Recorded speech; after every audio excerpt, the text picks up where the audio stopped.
Trae tu hablar, trae tu palabra esta noche, Sí, Señor. conforme a tu deseo y conforme a tu propósito. Sí, Señor. Amén. Ministra tú, Señor.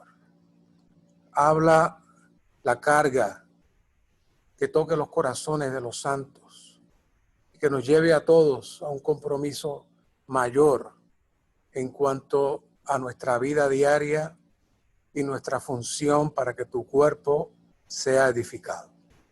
Gracias, Señor. Esta noche entramos al mensaje 4. Este mensaje es un mensaje muy interesante. Podríamos decir que cada aspecto de este bosquejo, de este mensaje, se puede hacer un mensaje separado. 6 mensajes se pueden sacar de cada uno de estos días. Así que es un reto poder traerles el corazón, el centro de esta palabra a ustedes, que ya comenzaron a estudiarla esta semana. Y como siempre tratamos de buscar aquello que realmente nos ayude a llevar la carga de este mensaje, que es llevar una vida conforme al corazón y la voluntad de Dios. Y después de evaluar algunas cosas, hemos decidido comenzar dando un pequeño repaso de todo.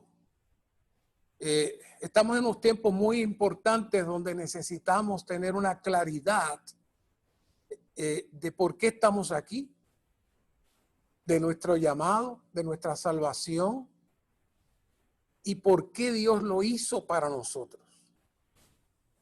¿Por qué? Porque cuando estemos frente a una persona compartiendo el evangelio, necesitamos tener una visión clara de todas estas cosas.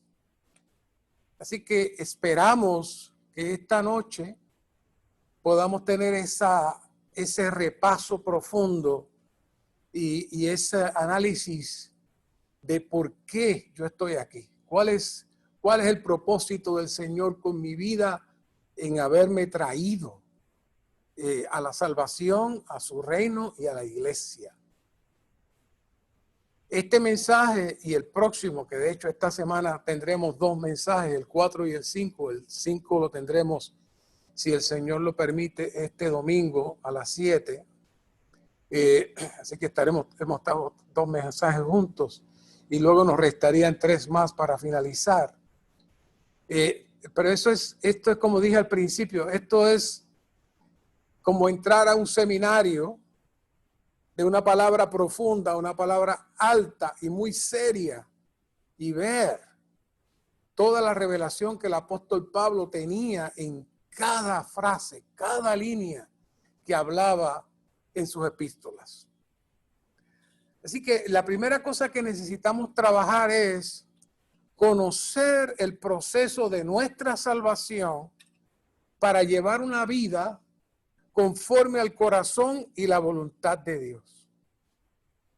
Así que lo que vamos a hablar ahora les va a sonar muy familiar, pero mi idea es que ustedes puedan tener una visión panorámica que conecten todas las cosas. Nuestro mayor pecado es disfrutar la Biblia por fracciones, pero no ver un todo.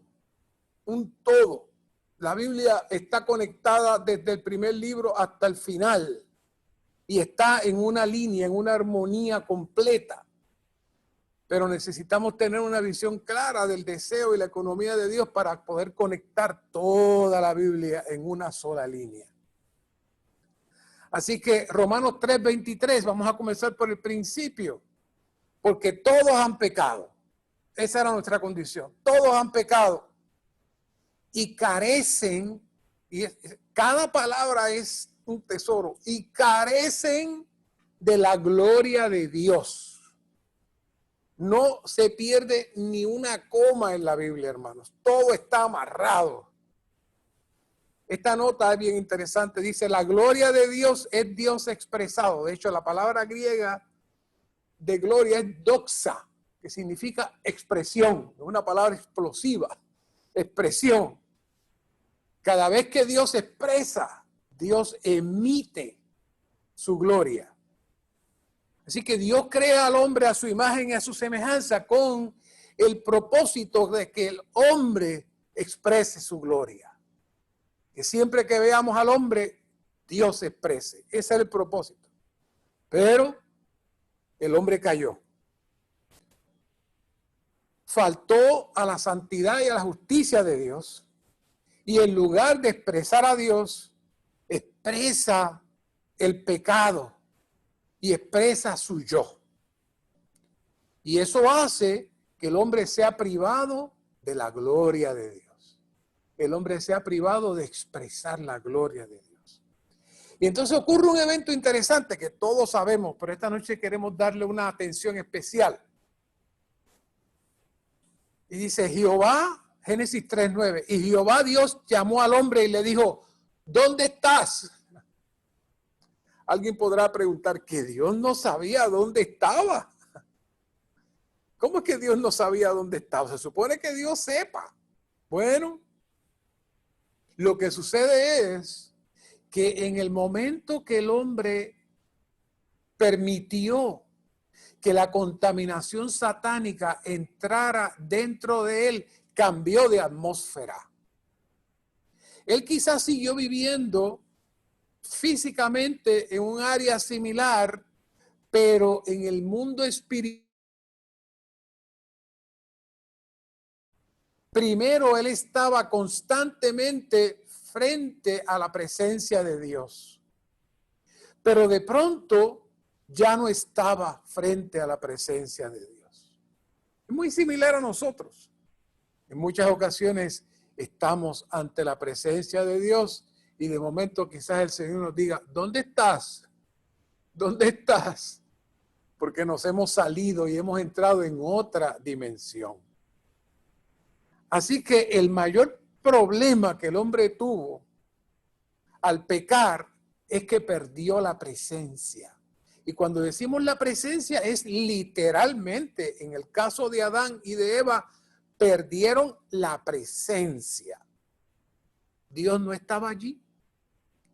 Y entonces todos sabemos que la excusa es que tuvimos miedo y nos escondimos.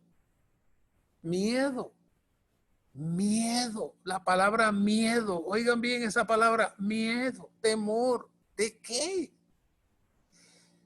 Antes, ante la presencia de Dios, no había temor, no había vergüenza, no había nada, era limpieza pura, pero al salir de la presencia de Dios, ellos rápidamente percibieron la atmósfera de muerte, la atmósfera de pecado. Y en ese momento, no es que se escondieron, es que sencillamente se salieron y ya Dios no estaba allí. Pero es maravilloso este Dios misericordioso. Ya sabemos la historia, cómo Él hace el primer sacrificio y los viste en un tipo. Y aunque no hay detalles en Génesis de esas primeras palabras y esa primera orientación que Dios le dio, definitivamente Dios le tuvo que mostrar a Adán que no lo iba a matar físicamente porque iba a sustituir su muerte con esas ovejas. Y que ellos necesitarían tener sacrificios constantes para evitar ser muertos físicamente. Y de ahí es que su hijo Abel sigue entonces criando ovejas, porque tenían una función de poder mantenerse por lo menos en contacto con Dios. Imagínense.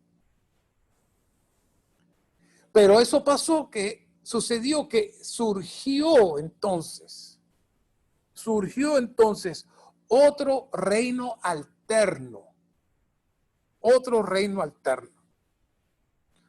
con seres humanos y un nuevo gobernante que procuraría imitar el propósito de Dios de tener representantes y un reino debajo de él. Esa era y es la condición del mundo hoy. No ha variado nada. Todos los seres humanos que nacen en esta atmósfera fuera de Dios, alejados de Dios, y en donde tienen un amo que los domina, los subyuga y que les siembra en ellos su naturaleza y su expresión. Y lo vemos con los niños. Los niños pelean, los niños se enojan, los niños hacen de todo, rompen las cosas, son egoístas, son agresivos. ¿Quién le enseña eso a los niños? Es la naturaleza que está en ellos. Pero por el amor del Señor, porque el Señor nos ama, 2 Corintios 5:14 dice, porque el amor de Cristo nos constriñe, habiendo juzgado así que uno murió por todos, por consiguiente, todos murieron. Así que Cristo, como dijo Juan, como el Cordero de Dios que quita el pecado del mundo, se sometió a una sentencia de muerte voluntaria para él morir y nosotros morir juntamente con él. Así que no teníamos que físicamente cumplir la sentencia de que todo el que pecare morirá, sino que el Señor entonces muere llevando nuestro pecado y nos sustituye. Nos sustituye.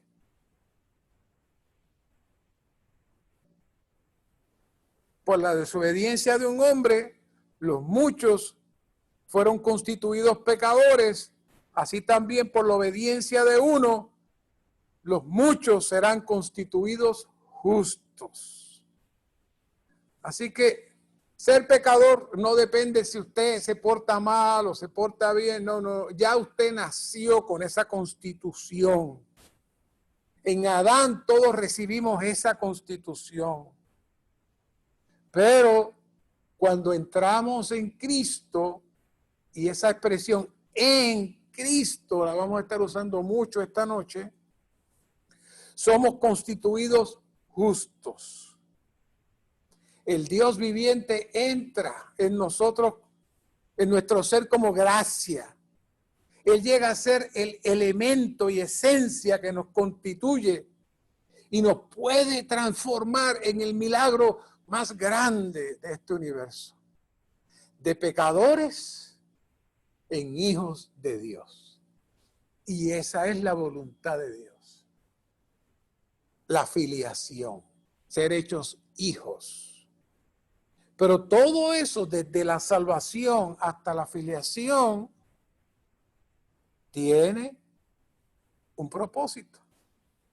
Así que el Señor nos traslada otra vez del lugar, o mejor dicho, el Señor nos da la autoridad, quiero utilizar bien las palabras, de ser trasladados otra vez del lugar donde Adán cayó, la atmósfera que administra Satanás, para ser trasladados, según Colosenses 1:13, de las tinieblas al reino del Hijo de su amor. Y fíjense esta nota, dice, es necesario que Dios nos libre de la autoridad de las tinieblas, es decir, el reino de Satanás, y nos traslade al reino del Hijo de su amor. ¿Para qué? ¿Para qué? Para que Cristo sea la cabeza del cuerpo y para que nosotros, sus creyentes, seamos los miembros de su cuerpo. Esto tiene como fin hacernos aptos para participar del Cristo todo inclusivo como la porción que nos fue asignada. Quiere decir que todo el proceso de salvación, todo el proceso de la muerte de Cristo, todo el proceso de la resurrección de Cristo tiene un objetivo. Y es que Cristo tenga un cuerpo para él ser la cabeza. Eso es todo. Eso es todo. Que Cristo pueda tener un cuerpo para él ser la cabeza y que este cuerpo cumpla varios propósitos que son que vuelva a expresar la gloria de Dios. Que este cuerpo se convierta en la habitación de Dios. Que este cuerpo se convierta a su vez en el complemento y la novia de Cristo. Y finalmente que este cuerpo se convierta en el ejército que va a derrotar al enemigo de Dios.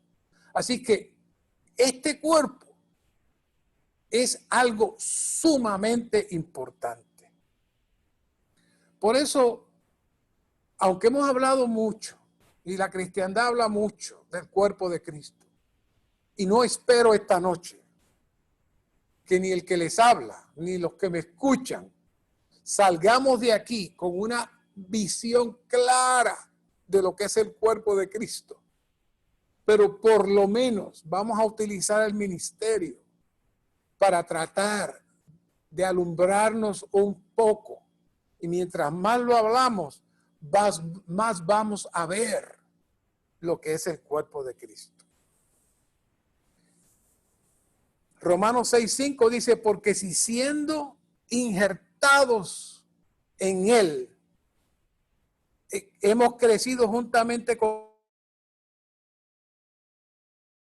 seremos en la semejanza de su resurrección. Romanos 6:5. La palabra aquí es siendo injertados. Los que conocen de agricultura saben de lo que estamos hablando. No pertenecíamos a ese árbol, pero fuimos injertados en ese árbol. Fuimos puestos en ese árbol. Y ese árbol es Cristo mismo. Así que este injerto no es algo externo. Este injerto no es algo mental. Este injerto es algo real y verdadero que se da en el mundo espiritual y tiene un efecto físico en nosotros. Así que cuando hablamos de que fuimos injertados, habla de una unión orgánica en la cual se produce el crecimiento, de modo que uno participa de la vida y características de él, de ese otro donde fuimos injertados. Así que todo lo que Cristo ha experimentado viene a ser también nuestra historia, su muerte, su resurrección. Son ahora nuestras, porque estamos en Él y estamos unidos a Él orgánicamente. En Romanos 11:24, que veremos más adelante, también vuelve y habla de este injerto. Y este injerto, número 1, elimina todos nuestros elementos negativos. Número 2, resucita, saca hacia afuera nuestras facultades creadas por Dios y lleva nuestras facultades a un nivel más alto y satura todo nuestro ser hasta ser transformados. Así que, ¿qué es eso? Eso nos lleva a la revelación más alta de toda la Biblia. ¿Qué es? El cuerpo de Cristo. Todo lo que hemos hablado, todos los procesos que estamos hablando aquí tienen un solo objetivo: el cuerpo de Cristo.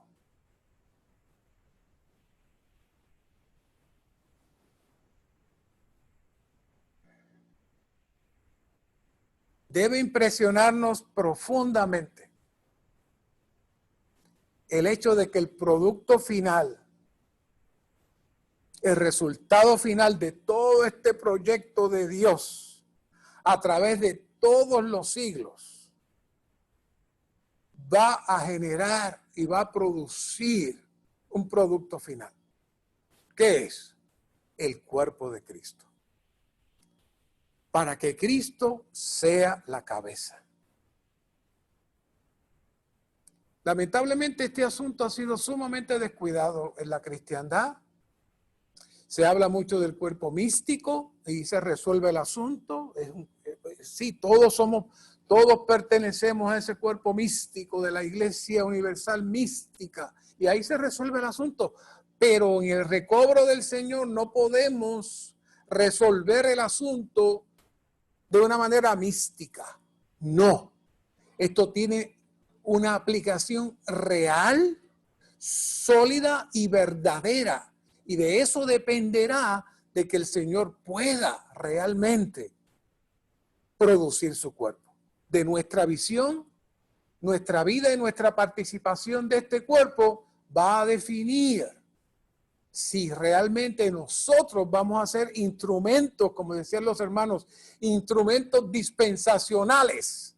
Es decir, que lleven a cabo el fluir de la carga de Dios para cumplir su propósito. Todo cuerpo viviente tiene vida. No importa lo que sea, tiene vida. Y todo cuerpo viviente en este universo que tiene vida es una sombra de la realidad. Y la sombra de esta realidad es el cuerpo de Cristo. Esta vida que ha sido injertada en nosotros, puesta en nosotros, que es la vida divina, hace una unión orgánica con el Dios triuno y nos conecta directamente al cuerpo de Cristo. Romanos 11:17 le doy un testimonio cuando recién recibí al Señor, leyendo este versículo sin haber escuchado nada del suministro, de las riquezas de vida, del fluir, nada, de la economía de Dios, nada. Pero este versículo solamente me dio un mensaje a mi corta edad cristiana. Por eso quise traer la traducción de la Reina Valera, porque para mí me dio luz, mucha luz. Dice, pero si algunas de las ramas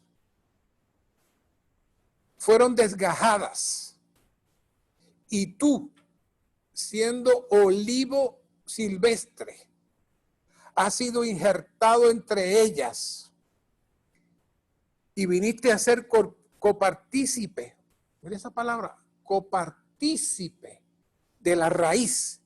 Y aquí es que la Reina Valera trae una expresión hermosa.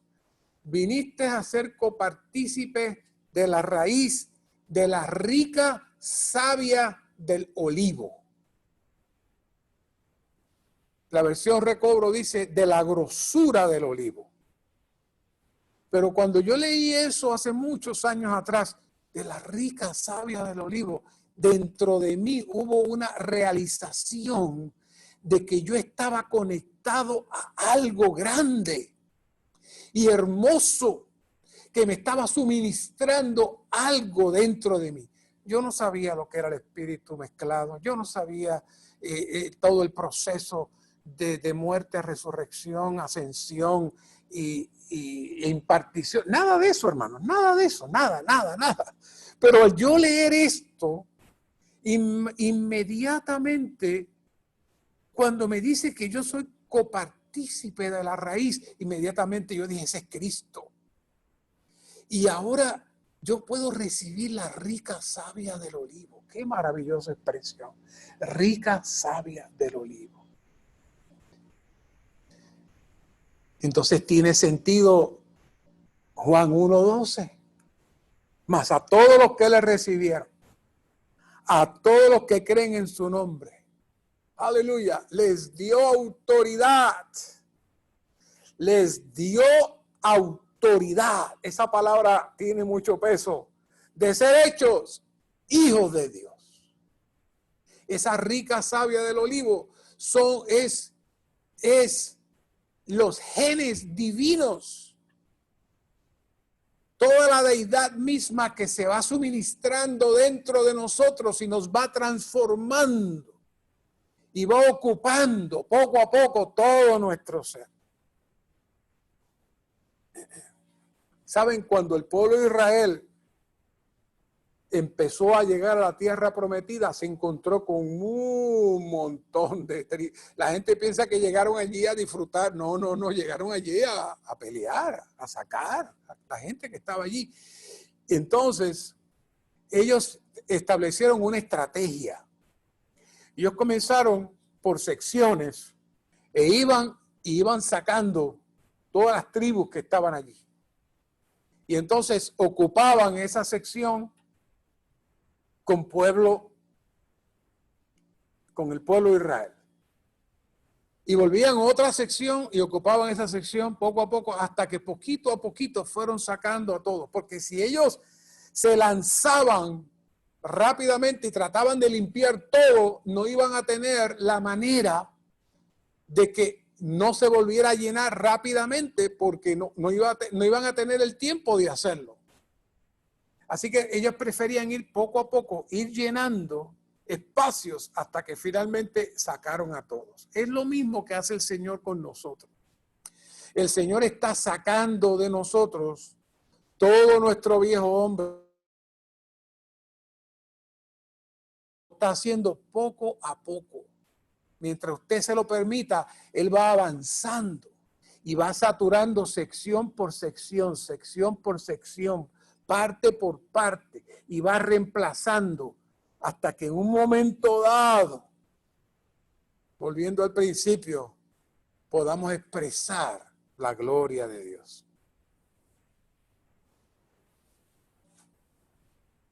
Pero fíjense que dije en Juan 1:12 que nos dio autoridad de ser hechos.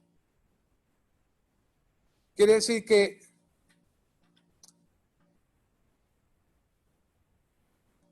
yo le puedo decir a usted, yo le doy la autoridad a usted de que se estacione en el estacionamiento que tengo frente a mi casa. Cuando hay reunión de la iglesia, pues le decimos, hermano, mire, en esta área aquí, en esta área aquí, en esta área ahí, usted se puede estacionar. Pero si un hermano dice, no, yo no me quiero estacionar ahí, me voy a estacionar más lejos, pues está bien. Tú tienes la autoridad de estacionarte, pero depende de ti si asumes la autoridad o no. Lo mismo ocurre en los niveles espirituales.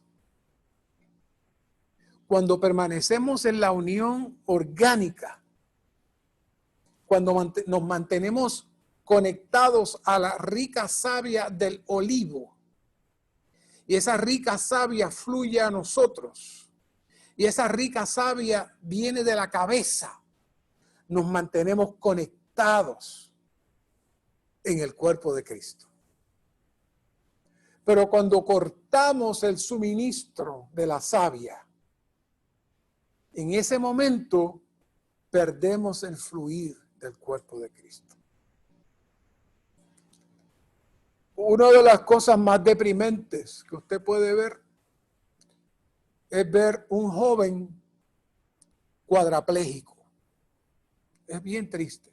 Y lamento si alguno de ustedes tiene un hijo o un familiar así. Es muy triste. Yo lo he visto. El joven menea la cabeza. El joven puede hablar hasta cierto punto. Está vivo. Pero no puede mover ninguna parte de su cuerpo porque no hay conexión entre su cuerpo y la cabeza. ¿Saben? Muchas veces así estamos.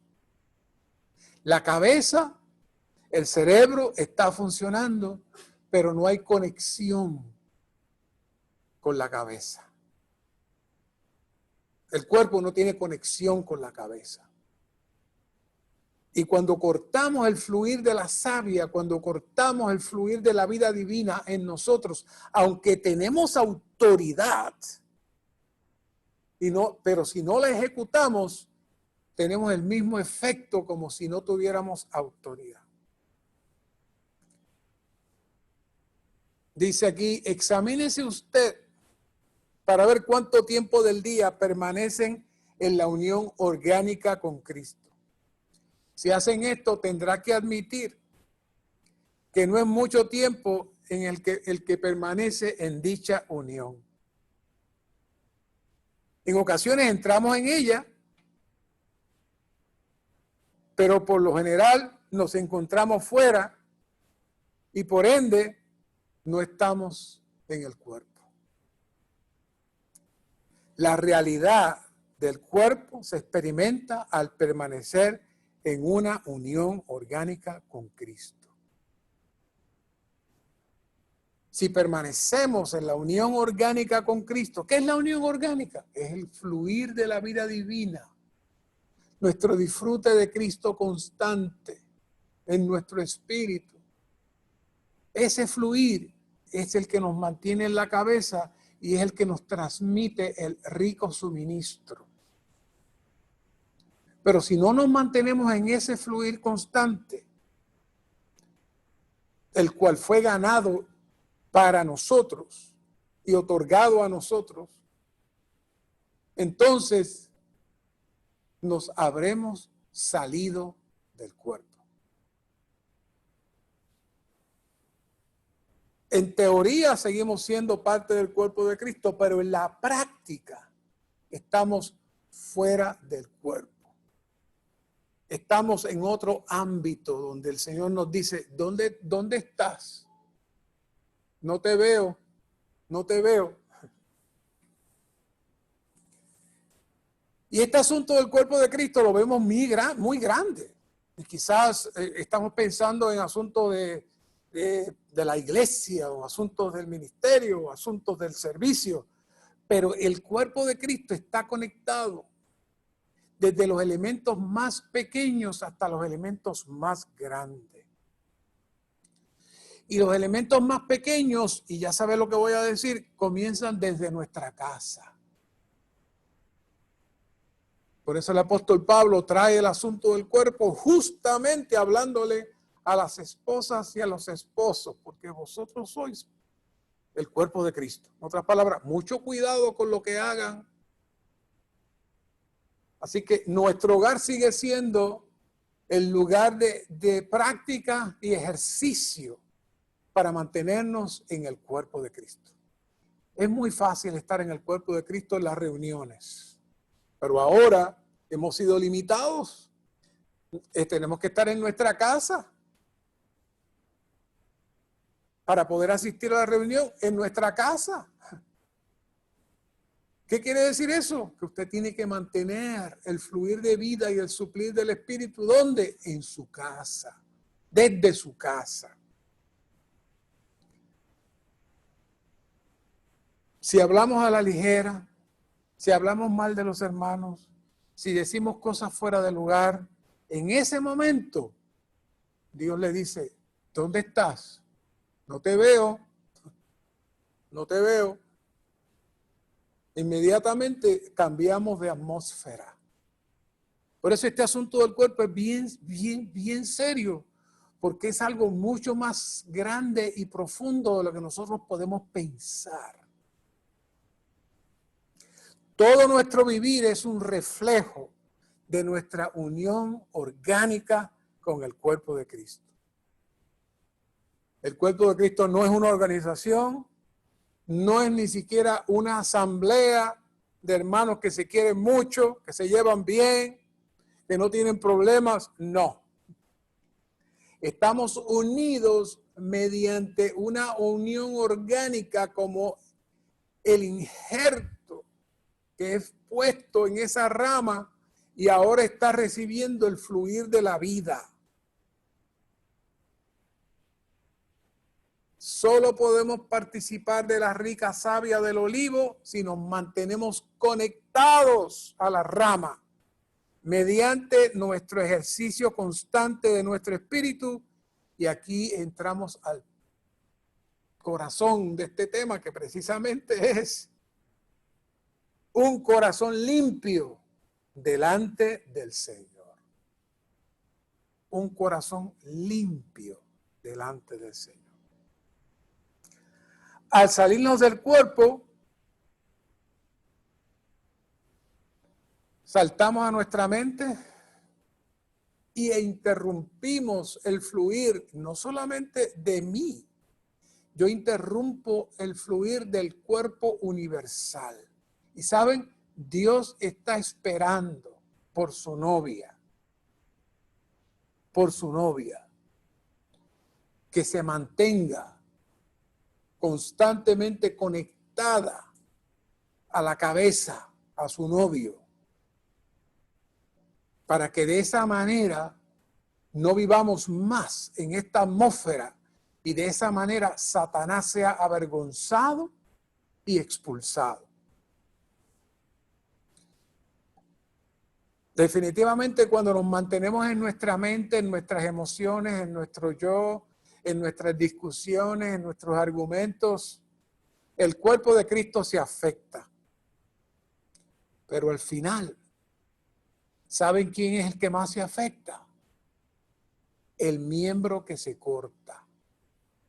A mí me pueden cortar la mano y yo voy a gritar y me va a doler y voy a soltar sangre, pero al final esta área de aquí se va a sanar, pero ¿saben quién se va a afectar más? La mano que se separó del cuerpo. Así que espiritualmente así de profundo y así de serio es este asunto del cuerpo de Cristo. Lamentablemente no asociamos nuestros argumentos, no asociamos nuestra manera de ser, nuestras opiniones, no asociamos nada de eso con el cuerpo de Cristo. Pero sí, Dios lo asocia. Por eso necesitamos tener un corazón apropiado para poder vivir una vida conforme al corazón y la voluntad de Dios. Y vamos a hacer un pequeño repaso, especialmente los que han estado en el recobro del Señor por muchos años. Conocen muy bien lo que voy a estar hablando en estos momentos. Cuando hablamos del corazón, hablamos de 4 partes: mente, voluntad, emoción y conciencia. Así que, ¿qué es el corazón? El corazón no es una parte separada del alma y del espíritu, sino una composición de todas las partes del alma y de una parte del espíritu. Los que tienen el diagrama, ya mismo lo vamos a mirar. Consta de la mente, la voluntad, la emoción, más una parte del espíritu que es la conciencia. Así que en este diagrama podemos ver toda la composición. Mente, voluntad, emoción, adentro está el espíritu y ahí vemos la conciencia con una participación que está en el alma, pero también está en el espíritu. Todas esas cosas hablan del corazón.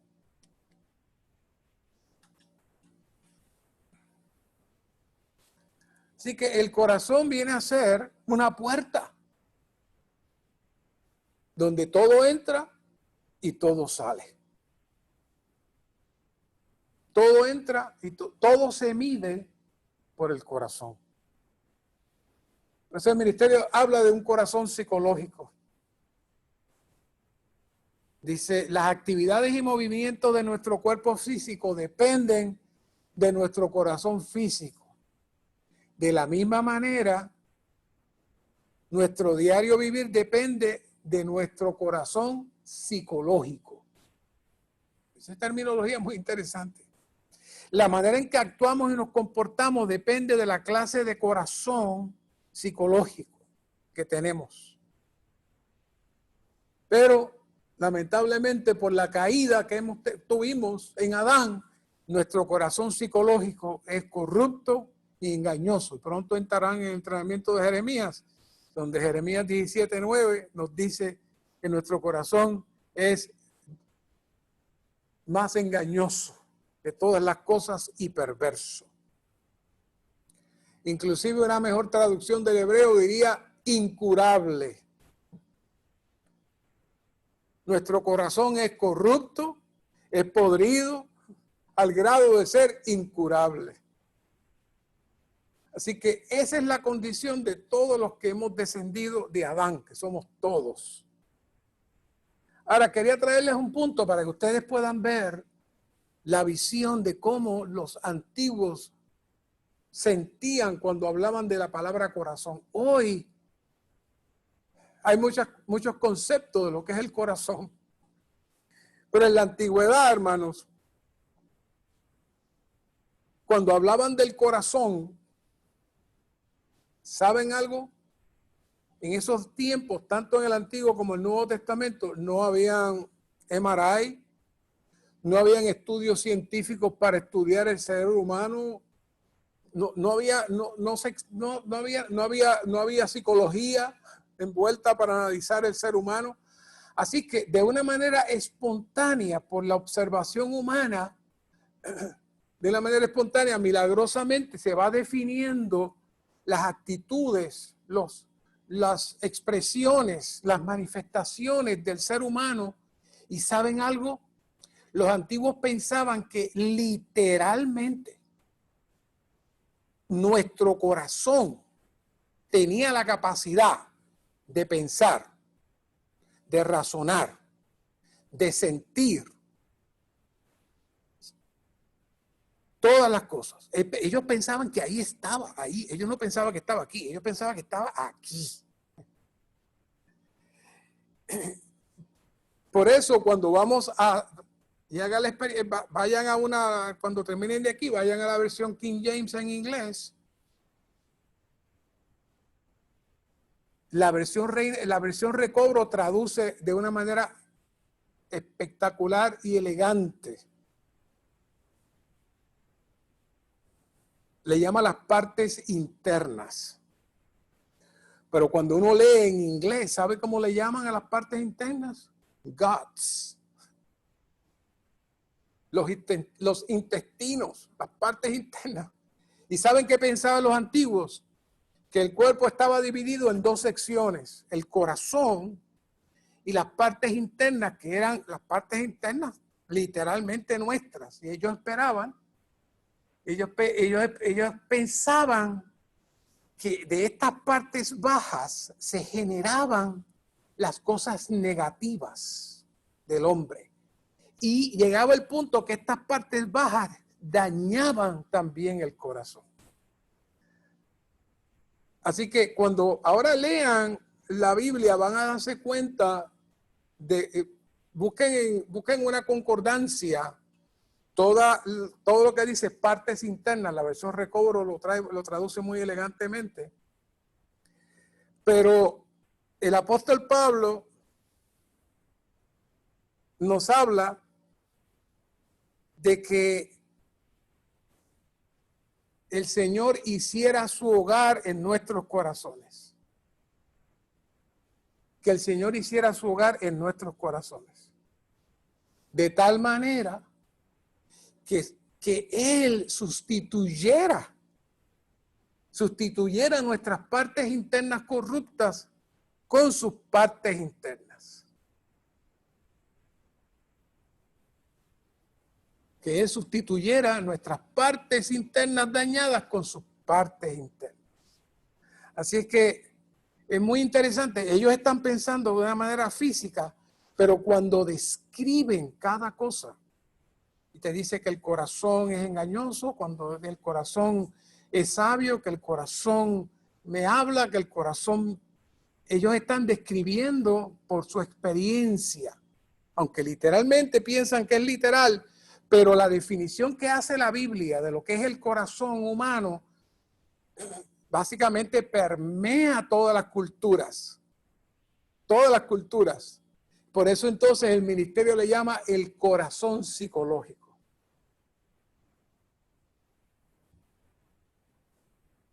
Y como el corazón es el centro de todas las cosas, donde se generan todas las cosas, en 2 Corintios 3:16, dice, pero cuando su corazón se vuelve al Señor, el velo es quitado. Y ya saben lo que está pensando él. Cuando ellos dicen su corazón, están hablando de que es el corazón del hombre, literalmente, que genera todas las sensaciones. Dice, cuando ese corazón se vuelve al Señor, el velo es quitado. Y Mateo 5:8 dice, bienaventurados los de corazón puro, porque ellos verán a Dios. Esos dos versículos son muy significativos.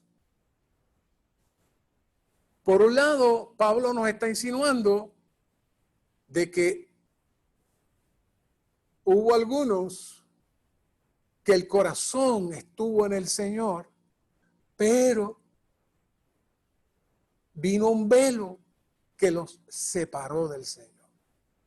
Los versos anteriores se están refiriendo más que nada al velo de la ley, que crea un velo que imposibilita a los hijos de Dios poder ver la realidad. Y lo refleja con el velo de Moisés, que estaba expresando la gloria de Dios. Y entonces Moisés se pone el velo y hay una separación entre la expresión de la gloria y el pueblo. Y Moisés, utilizando esa misma tipología, entonces nos trae, cuando el corazón se vuelve al Señor, el velo es quitado. En otras palabras, el secreto para poder recibir y manifestar la gloria de Dios está en el corazón.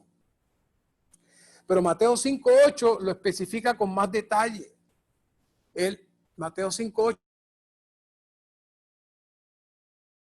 mismas expresiones. Bienaventurados los de corazón puro, porque ellos verán a Dios. No es un asunto solamente de un corazón limpio, sino de un corazón puro. ¿Qué significa un corazón puro? Un corazón puro es un corazón que no esté mezclado.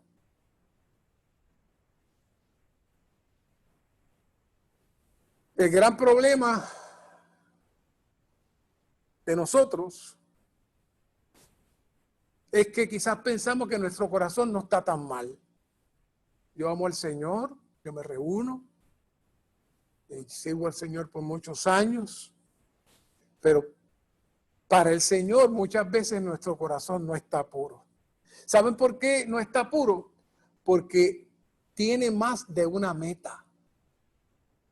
Si hay algo que comparte el amor del Señor dentro de nosotros, ya ese corazón no está puro. Y eso es bien sencillo de que suceda. Los de corazón puro solamente tienen una sola meta, que es Dios mismo. Y vamos a hablar mucho más en el mensaje 5. Ahí se trae con más detalle el tema del corazón, así que hablaremos más de este tema. Pero por causa de tiempo les traigo solamente una pequeña apertura de este asunto del corazón puro. Pero aunque este mensaje comienza hablando de David, que es un hombre conforme al corazón de Dios, y eso ustedes lo están viendo, quisimos traer la antítesis de David. Y para ver la antítesis de David, de tal manera que en alguna manera también seamos retratados, necesitamos ver a Saúl. Y hay unos cuantos versículos que veremos rápidamente. 1 Samuel 10:9. Fíjense qué cosa interesante. Después que Saúl es llamado para ser rey, en ese momento ocurrió algo misterioso y hermoso. Dice, aconteció luego que al volver él la espalda para apartarse de Samuel e irse, Dios le dio otro corazón. Y todas estas señales acontecieron en aquel día. Tanto con David como con Saúl, ninguno de ellos tenía el espíritu dador de vida dentro de ellos, pero el espíritu venía de una manera de poder y autoridad que el ministerio le llama al espíritu económico para cumplir, es decir, para cumplir la economía de Dios de una manera externa. Y Saúl experimentó la presencia del espíritu en su vida, que le causó un impacto y hubo un cambio en su vida. Pero, ¿qué sucedió una vez que ya se hace rey? Una vez que comienza ya sus ejecutorias de administración y de rey, ocurren varias cosas que nos hablan un poco de su corazón. En el 13:12 dice, ocurrió que Samuel lo reprende porque Samuel venía de camino para presentar la batalla y ofrecer sacrificios a Dios por la batalla que iba a acontecer. Samuel era el único autorizado para presentar sacrificios a Dios y orar delante de Dios, porque era el único autorizado conectado con la autoridad. Y el rey se tenía que sujetar al profeta. Pero el Señor, conociendo el corazón del hombre, prueba a Saúl y retrasa un poco la llegada de Samuel. ¿Qué hizo Saúl? Inmediatamente él dijo, no se preocupen. Y él mismo hizo el sacrificio, él hizo todas las cosas como si fuera un sacerdote. Y dijo, ya yo resolví esto, vamos a la batalla. Cuando llega Samuel le dice, ¿qué tú hiciste? Y le dice, es que me puse, me preocupé porque como tardaste. Y yo dije, bueno, yo no me voy a ir a la batalla sin haber implorado el favor de Jehová. Así que me esforcé para ofrecer el holocausto. En otras palabras, yo no tuve ninguna mala intención. Yo sencillamente quise acercarme a Jehová. No. Él retó la autoridad. Y él no valoró la autoridad. Y él no confió en lo que en el mandato del Señor. Quiere decir que tenía un corazón de rebelión dentro de él. Pero él lo trajo de una manera muy tranquila. No, yo me esforcé por presentarle sacrificio a Jehová, porque tenía que irme a la batalla sin orarle a Dios. No, eso fue un corazón mezclado. ¿Sabe qué le dice Samuel? Has obrado neciamente. Y eso le trajo consecuencias.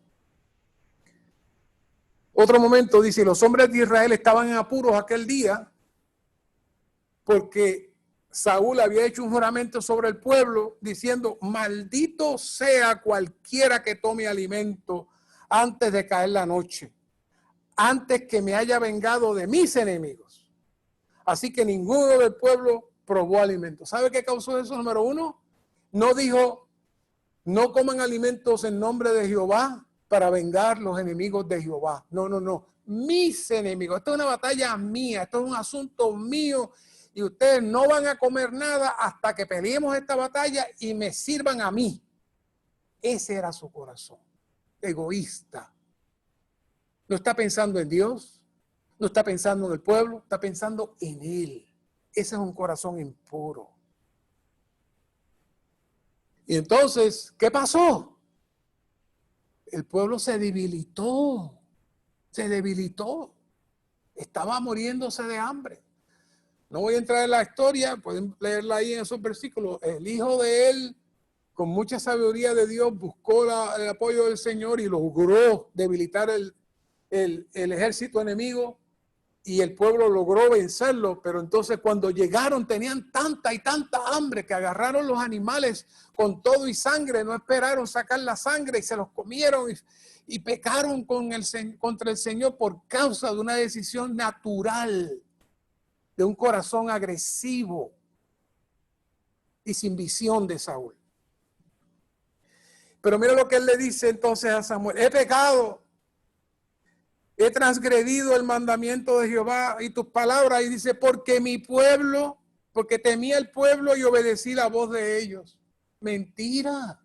Ahí tenemos un corazón que se justifica, que no admite cuando falla, cuando cae. le está echando la culpa al pueblo de su falla. Ese es un corazón impuro. Ya saben, cuando en un momento dado, después de la batalla, de una batalla, después de que David derrotó a Sansón y empezó a hacer batallas, las mujeres comenzaron a cantar. Dice que David mataba 10,000, pero Saúl solamente miles. Y entonces él dice, se enojó Saúl en gran manera. ¿Qué era eso? Envidia. Un corazón lleno de envidia. Un corazón ¿qué? Impuro. ¿Saben cuál es la consecuencia? De ahí es que vemos que dice que un espíritu malo de parte de Dios vino con poder sobre Saúl. Y Saúl tenía la lanza, y cuando entraba ese espíritu malo, estaba David tocando la lira, y Saúl varias veces, cuando entró ese espíritu malo, le tiró la lanza a David para matarlo. ¿Saben, hermanos? Yo sé que han leído esto 1000 veces, muchos de ustedes desde que eran niños, pero hoy yo quiero darle este tono. Cuando nuestro corazón está impuro, permitimos que el enemigo del Señor entre a nosotros. Y lamentablemente también lanzamos la lanza a nuestra esposa, lanzamos la lanza a nuestros hijos, lanzamos la lanza a los hermanos de la iglesia. Igual.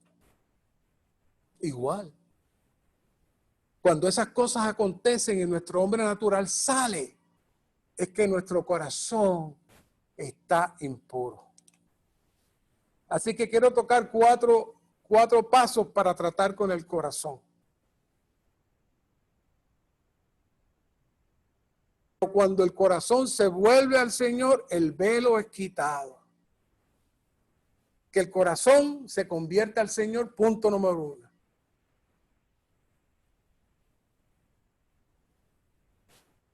Nosotros necesitamos buscar cada día que nuestro corazón se torne al Señor. Dice el hermano Lee que cuando yo era joven casi todos los días oraba en 2 Corintios 3:16, Señor, haz que torne mi corazón a ti. Dice, esto funciona, haga esta oración. Antes de leer la palabra en la mañana, en primer lugar, torne su corazón al Señor. Dice, el velo será quitado y habrá luz. Es decir, cuando creamos conciencia y le decimos, Señor, que mi corazón se torne a ti. Todo lo que esté tornado hacia otro lugar, mi corazón, tórnalo a ti. Una oración constante de que el corazón se torne, comienza a tener efectos espirituales dentro de nosotros. Segundo paso, que nuestro corazón se convierta al Señor. Romanos 10, 9 y 10 dice, si creyeres en tu corazón y con corazón se cree, creer no es algo que se haga con el espíritu, la mente, ni la voluntad, sino con el corazón, dice el apóstol. Porque con el corazón se cree para justicia. Así que necesitamos ejercitar nuestro corazón para creer, a fin de cooperar con el Espíritu que mora en nuestro interior. Necesitamos orar, Señor, llévame a creer. Llévame a creer en tu palabra. Llévame a creer que todo lo que me acontece en mi vida diaria estaba en tus manos. Todas mis situaciones, todas mis circunstancias. Necesitamos ejercitar nuestro corazón para creer. Eso evitará que entre la duda en nuestro corazón y entren cosas que dañen nuestra vida. Nuestro corazón tiene que ser tratado cada día de mala conciencia.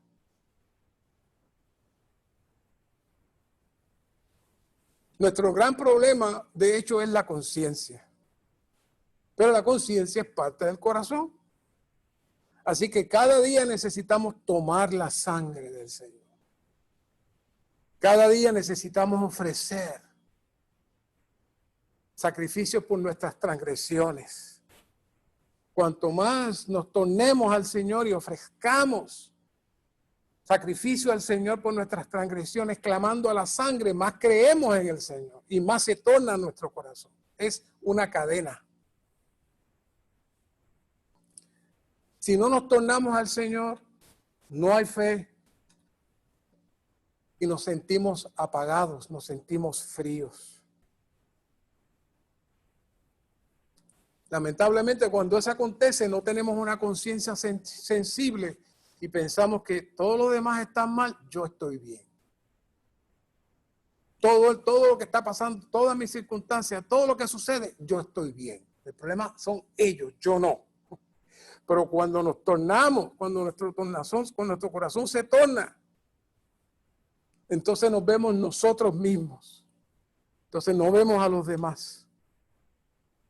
Cuanto más creamos en Él, más sentiremos lo mal que estamos en tantas cosas.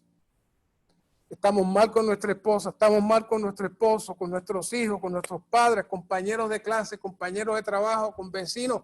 Sentiremos entonces que Dios nos alumbra. Y por ende, esas tres cosas anteriores produce la cuarta cosa, que es un corazón renovado. Ezequiel 36, 26. Esparciré sobre vosotros agua limpia y seréis limpiados de todas vuestras inmundicias y de todos vuestros ídolos os limpiaré. Limpiar nuestras inmundicias, nuestros pecados y nuestros ídolos, por un lado es el lado negativo, pero por otro lado dice también, os daré un corazón nuevo. Un corazón nuevo es el corazón viejo que se renueva al nosotros cada día presentar nuestro corazón al Señor.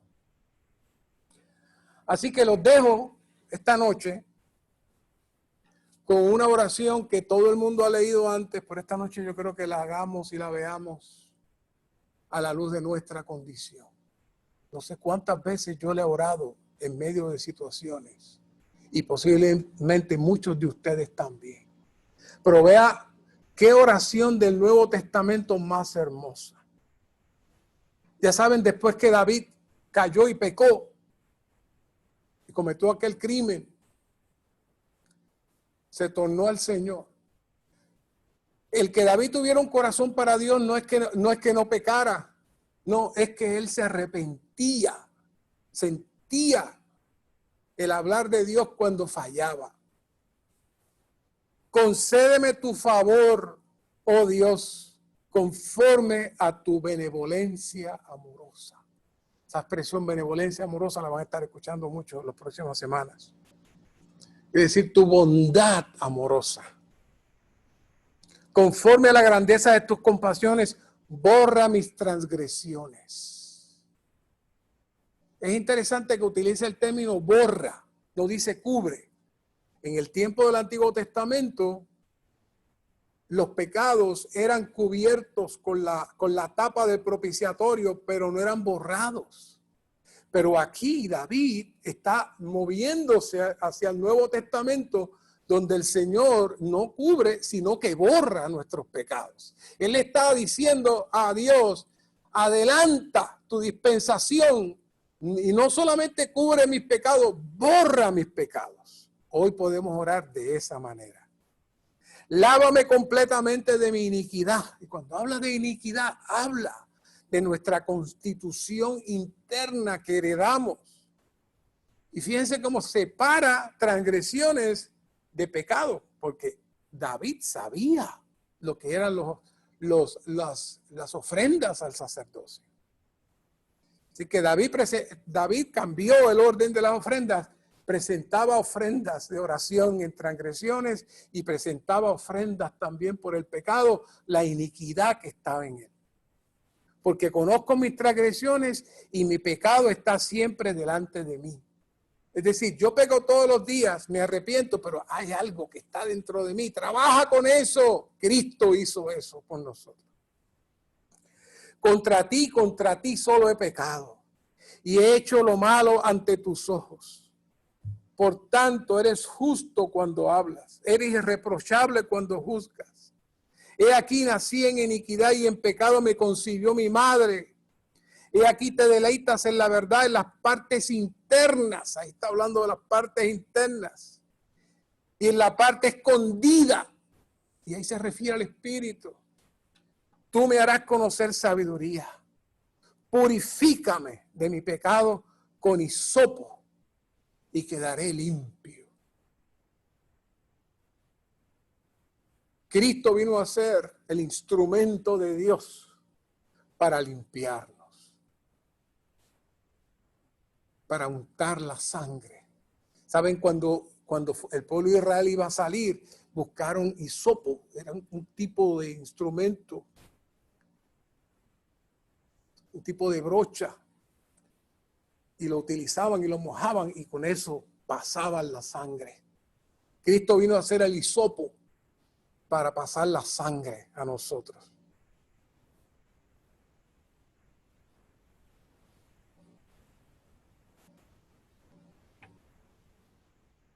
Lávame y quedaré limpio, más blanco que la nieve. Eso fue lo que hizo el Señor. Para Dios estamos más blancos que la nieve. Hazme oír alegría y gozo para que exulten los huesos que has quebrado. Ahí está profetizando de Cristo mismo, por otro lado. Esconde tu rostro de mis pecados y borra todas mis iniquidades. Crea en mí, oh Dios, un corazón limpio y renueva dentro de mí un espíritu firme. Ahí tocó al final las dos cosas más importantes. Un corazón limpio, un corazón puro y un espíritu ejercitado y libre. ¿Por qué estamos hablando de esto? Porque sin esto no hay manera de que se lleve adelante el título de llevar una vida conforme al corazón y la voluntad de Dios. Para eso necesitamos trabajar con nuestras partes internas y orar esta oración de David constantemente para que el Señor aplique lo que ya nos concedió y nos dio en la cruz, en la resurrección y su ascensión. Esa es la manera que tenemos. ¿Por qué? Porque si lo hacemos, seremos partícipes del fluir de la vida divina y el cuerpo de Cristo será expresado y estaremos viviendo en la atmósfera de Dios. Y Dios podrá entonces derrotar a su enemigo y podrá tener su expresión en esta tierra. Cada cosa suya, personal y de su familia, colabora o afecta la expresión del cuerpo de Cristo. Que el Señor nos ilumine y nos ayude a tener tal corazón y abrirnos al Señor cada día para que el Señor nos muestre nuestra condición y podamos recibir la limpieza necesaria para que podamos ser útiles para Él. Señor, gracias te doy por este tiempo. Gracias por esta palabra. Hazla viva en nosotros. Crea una conciencia activa de tal manera que nos puedas hablar y ministrar y mostrar nuestra condición. Solamente queremos cumplir tu voluntad para que tu cuerpo sea expresado, que estemos conectados a la cabeza para recibir el rico suministro, la rica savia del olivo. Sálvanos de estar desconectados por nuestras actitudes, nuestras expresiones, nuestro vivir y nuestro hombre natural. Sálvanos de un corazón impuro que no pueda permitir que nuestro espíritu pueda fluir y pueda realmente salir y transmitir y llenarnos completamente de tu vida. Gracias, Señor, por los secretos y misterios de tu palabra que se abre a nosotros. Amén.